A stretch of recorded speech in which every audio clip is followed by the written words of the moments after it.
책 준비하셨습니까? 자, 오늘은 포노 사피엔스라는 책을 소개해 드리겠습니다. 호모 사피엔스. 사피엔스 하니까 또 사람에 대해서 이야기하는 것 같습니다만은, 호노. 뭐 어떤 걸 뜻하는 겁니까? 자, 이제 포노 사피엔스는 스마트폰 인류를 뜻합니다.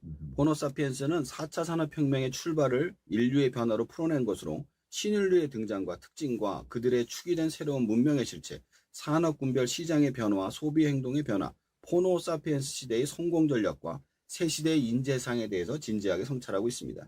여기서 이 포노가 이제 핸드폰, 예. 그 폰, 이제 이야기한다. 이렇게 이해하면 되겠군요. 예. 이 저자는 어떤 사람입니까? 자, 저자는 문명을 읽는 공학자로 비즈니스 모델 디자인과 기계융합의 융합, 인문학 바탕의 동물 행동학과 기계공학의 융합 등 학문 간의 경계를 뛰어넘는 활약을 이어가고는 명실공히 국내 최고의 4차 산업혁명 권위자입니다. 최재붕 씨라고 하는데요. 성균관대 기계공학 학부와 대학원을 졸업하고 캐나다 워터루 대학에서 기계공학 석사와 박사학위를 마쳤습니다. 2014년부터 기업, 정부기관, 교육기관 등을 상대로 4차 산업혁명과 포노사피엔스에 관한 강연을 1200회 이상 해오면서 새로운 인류 문명이 일으키고 있는 혁명적 변화와 실상, 그리고 새로운 시대에 대한 당면한 혁신 방안을 제시했습니다. 그래요. 어떤 내용들이 나옵니까? 우선은 포노사피엔스의 탄생, 게임판으로 올라간 택시, 미세한 차이, 그러나 결정적 차이, CD가 필요한 소비자는 떠나주십시오, 올림픽 8배 시장 효과로 증명한 것 등등이 나오고 있습니다.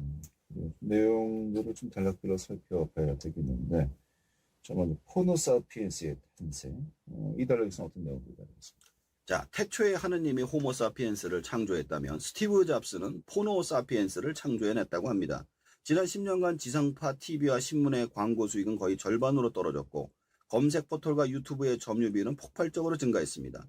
2018년 유튜브의 동영상 점유 비율이 무려 85%에 이르렀으며 금융은 2018년 기준 무인화 서비스가 차지하는 업무 비중이 80%를 넘어섰고 지점 창구 처리 비중은 9.5%까지 내려갔습니다. 실제로 한 은행은 지점 80%를 폐쇄하고 온라인 뱅킹을 강화했습니다. 얼마 전 한 은행이 파업을 벌였을 때 대부분 시민들이 아무 불편함이 없다는 반응을 보여 은행업계를 경향시킨 것도 같은 이유죠. 대형마트의 매출은 줄고 온라인 판매는 급격히 증가했습니다. 미국의 백화점의 3분의 1이 문을 닫았고 소형 매장들의 폐점은 더욱 심각하며 중국은 모든 상거래에서 알리페이, 위챗페이와 같은 스마트폰 결제를 표준으로 하고 심지어 상하이에서는 길거리 거지마저 QR코드를 목걸이에 걸고 다닙니다. 우리나라 역시 2018년 드디어 온라인 소비 연매출 100조 원 시대를 열며 혁명의 물살에 합류했으며 이렇듯 우리의 매일매일 안에서 일어나고 있다고 이야기합니다. 그래요. 자, 게임판으로 올라간 택시. 어떤 내용입니까? 자, 이 게임판이라고 생각을 하시면 돼요, 택시를. 우버는 서버에서 샌프란시스코의 디지털 맵을 올려 게임판으로 사용합니다. 택시를 타고 싶은 게임 참여자들은 앱을 다운받아서 가고 싶은 위치를 표시하죠. 이때 게임판 위에 버튼이 싹 올라옵니다. 택시 서비스를 제공할 게임 참여자는 이 버튼을 눌러 게임을 시작하죠. 게임용으로 득템이 되는 겁니다. 게임이 시작되면 내비게이션이 켜지고 내비를 보고 있으면 뇌는 이걸 게임으로 인지합니다. 그래서 가벼운 마음으로 손님을 만나러 가죠. 마치 게임을 하는 기분처럼 말이죠. 우버를 부른 사람도 마찬가지입니다. 가벼운 마음으로 차에 오릅니다. 그리고 게임하는 마음으로 대화하듯 목적지로 가죠. 차를 타는 방식도 모두 새롭고 신선합니다. 목적지가 어디인지 굳이 얘기할 필요가 없으니까요. 게임하듯 내비만 따라가면 됩니다. 목적지에 도착하면 요금도 내지 않습니다. 게임 안에 결제는 게임기가 알아서 해줍니다. 목적지 도착하면 그저 지지, 굿게임하는 마음으로 내리면 됩니다. 우버가 물어봅니다. 이 기사님은 친절했냐? 거기에 대답만 해주면 됩니다. 달랑 2차입니다.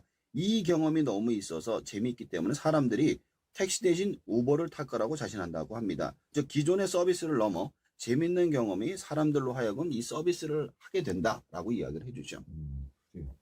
자, 다음 표현이 미세한 차이거나 결정적 차이. 어떤 예. 내용입니까? 여기서는 온 디맨드라는 개념에 대해서 설명을 해주고 있습니다. 온 디맨드란 모바일과 같은 정보통신 기술 인프라를 이용해서 소비자가 원하는 것을 원하는 때에 맞춤형으로 제공하는 경제 활동을 말합니다.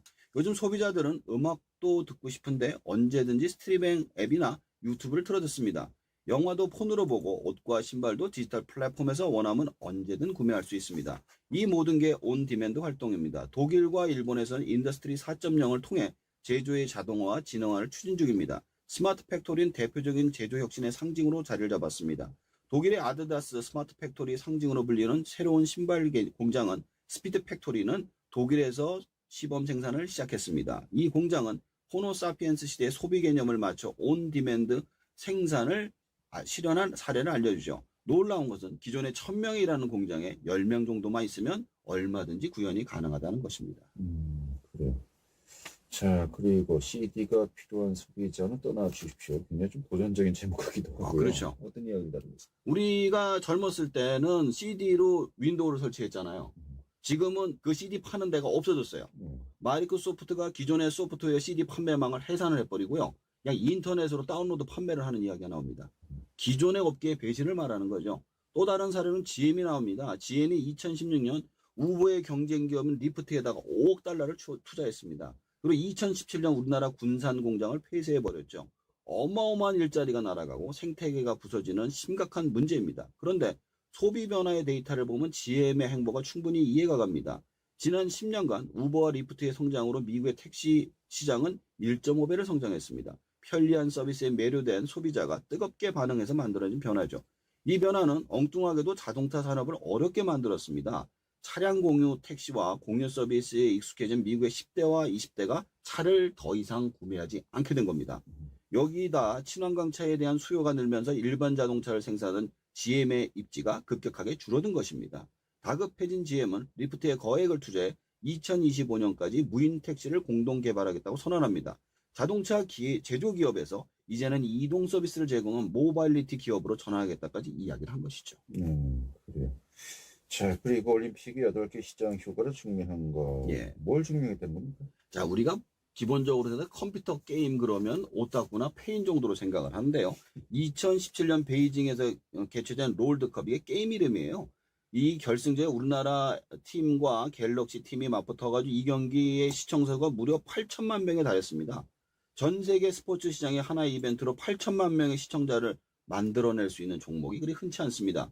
전 세계 겨울 스포츠의 꽃이라고 부른 2018년 평창 동계 올림픽 개막자 시청자 수가 1000만 명이었다고 해요. 숫자를 보면 게임 산업은 이미 엄청난 스포츠 산업으로 성장한 겁니다. 북미에서 시장 규모로 추산할 때 미국 4대 프로 스포츠 중 하나인 아이스하키를 이미 넘어선 상태라고 합니다. 그만큼 이 스포츠가 전 세계를 즐기는 스포츠가 됐다는 것이죠. 알겠습니다. 자, 이런 건데 호모사피엔스 시대 어느 정도 그 설득력도 충분히 있는 것 같습니다. 이럴수록 또 이제 어떻게 살아남아야 되나 정말 예. 걱정도 또 되지 않습니까? 맞습니다. 이런 부분에 대한 또 조언을 또 하고 있군요.